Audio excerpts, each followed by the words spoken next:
When it comes to growing plants in peat moss, there's 4 things you need to know. Peat moss is changing the way our commercial greenhouses grow plants, and it's changing the way the home gardener needs to deal with those plants in the home landscape. So let's find out why. Sphagnum peat is a plant that grows in a bog, and it slowly decomposes over time. And when it's harvested and shredded, we call it peat moss, and we use it as a soil amendment. And so the advantage of peat moss is that it can hold 20 times its weight in water. It's like a little sponge soaking up the water. And I want to do a little experiment here to demonstrate that. I've got peat moss in this bowl, and here I have just a routine potting soil. And I have equal amounts of water. And while I'm talking to you about peat moss, we're going to let these 2 soils soak up the water and see how that works. So I'm just going to stir it up a little bit. This one is the soil, and this one is the peat moss. When peat moss is dry, it is actually hydrophobic, which means it repels water when it's dry. And so you really have to give it a minute to get used to sitting in that water so it'll start soaking it up.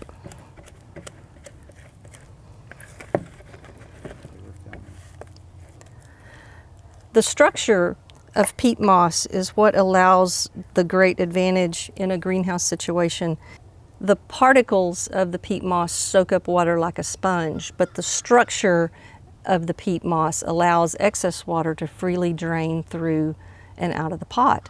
So 100% peat moss is an ideal situation for roots that are growing. It's very lightweight, and so it's easy for the roots to grow in the peat moss. It soaks up a whole lot of water and holds it there while those roots are growing. And it also holds its structure very well. Let me show you what I mean.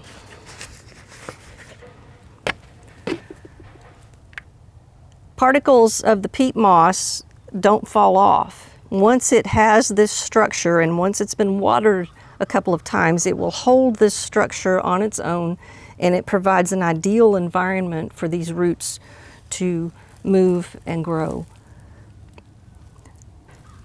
And what that means for the greenhouse is that their workload is reduced because you don't have to water as frequently. This peat moss is going to hold the water around the soil and reduce that need to water. So what does that mean for you in the home landscape? It means that you're not going to need to water nearly as much, and it means that you need to monitor it differently. Now you can tell by looking, the lighter soil is dry peat moss. The darker soil is wet peat moss. And so if your soil is dark along the top, it is moist and it does not need to be watered. If it's dry at the top and wet at the bottom, that's when you can think about watering your peat moss. If this moss ball stays damp for too long, what's going to happen is that the roots are going to rot. And it's easy to see that happening because the roots lose their color and they become the same color as the moss. And that happens when the roots can't breathe, because roots need water and they need air in order to survive. And so your job as a gardener growing this plant in peat moss is to find a balance of dry and wet so that your plant can receive moisture and it can receive air through the roots. Another way to tell if your plant needs a drink is the weight. Remember I said it holds 20 times its weight in water.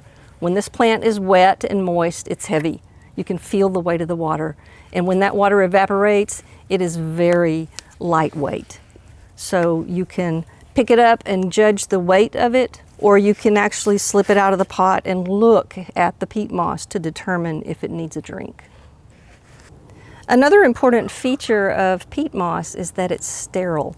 And that means when they're bringing it into the greenhouse to use as a growing medium, they're not going to be introducing fungi or pathogens or diseases into the greenhouse, and that's a great advantage.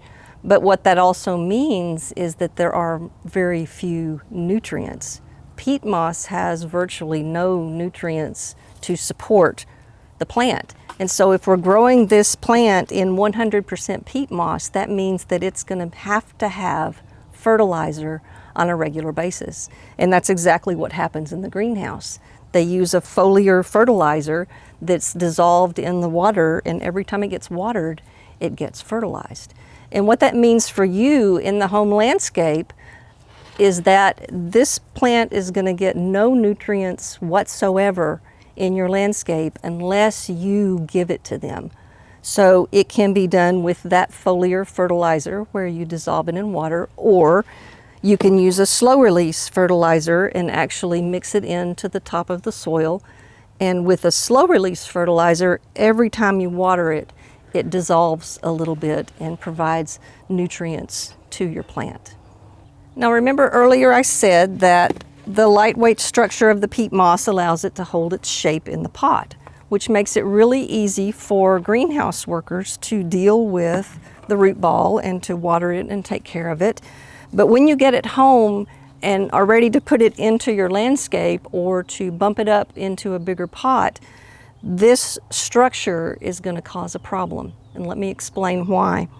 When you have one kind of soil that holds its shape really well, and you put it next to another kind of soil with a different structure and with a different way of holding the moisture, it causes an interface or a barrier to the moisture flowing from one soil into another soil.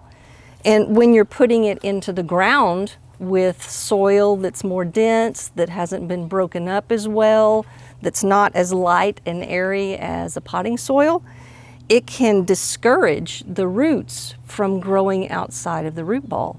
And you can actually create a root-bound situation when you plant this nice, light, airy root ball of peat moss into a tougher, more dense soil in the ground.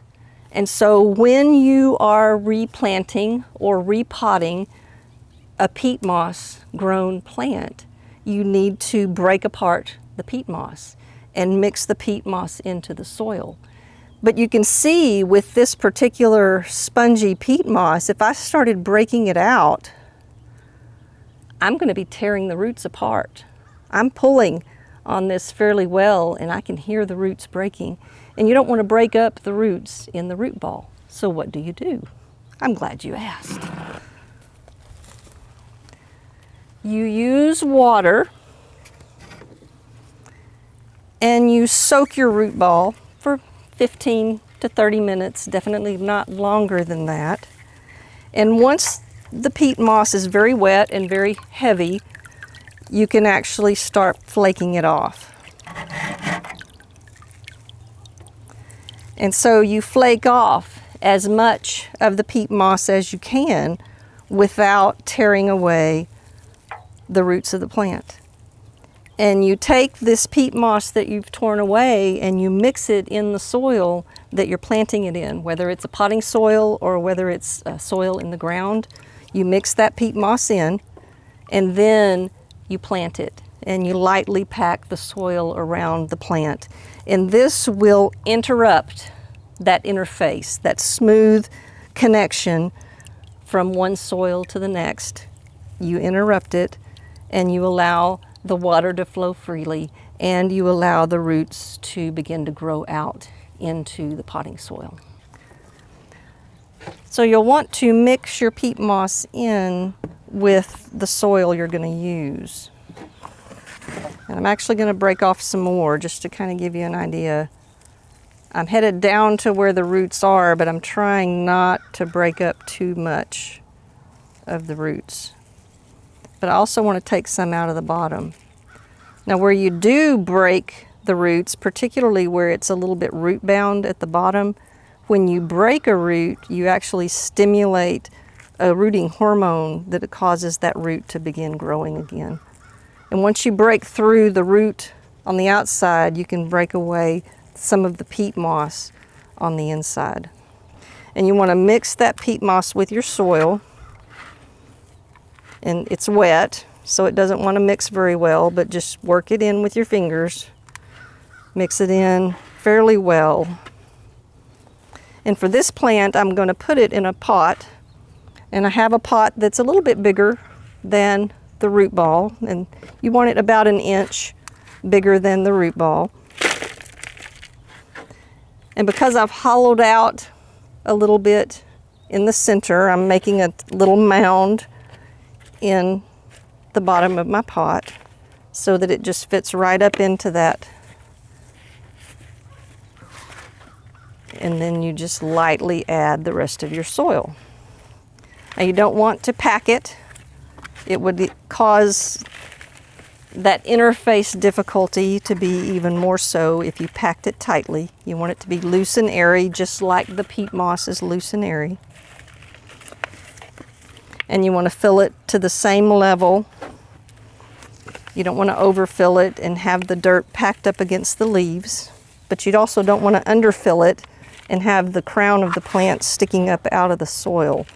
You want it to be exactly as it was in the original pot. Except now it is mixed in with a balanced potting soil, and I won't have to monitor it differently than I do the other plants that I have in my landscape. And so when I buy plants that are growing in peat, my first goal as a gardener is to get them out of the peat, because I don't want to have to think differently from one container garden to the next about how I'm going to monitor it and how I'm going to water it. I'd rather they all be the same. So that's how you overcome the interface problem between peat moss and soil. Now, let's look at our experiment here. So we're back to our little experiment. It's been about maybe 15 or 20 minutes elapsed since I first started talking with you about the peat moss. And so if I move the glasses out of the way, and remember this is the peat and this is the potting soil, and if I just tip them up,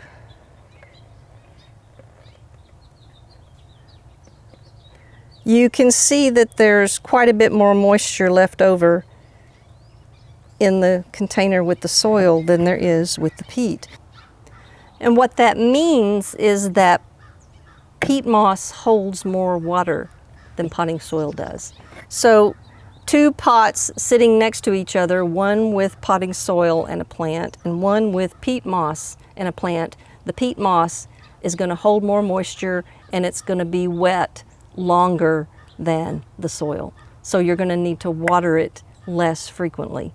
And so what that means in your landscape, you'll have to figure that out by picking up the pot and seeing how heavy it is, by taking it out of the pot and seeing the discoloration of the soil when it's wet and when it's dry. And those will be your clues for when to water your pot that's planted in peat moss.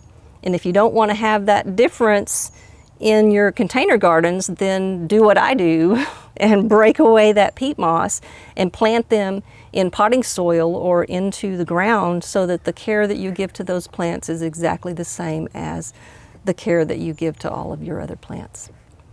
Now there's one more key that this means.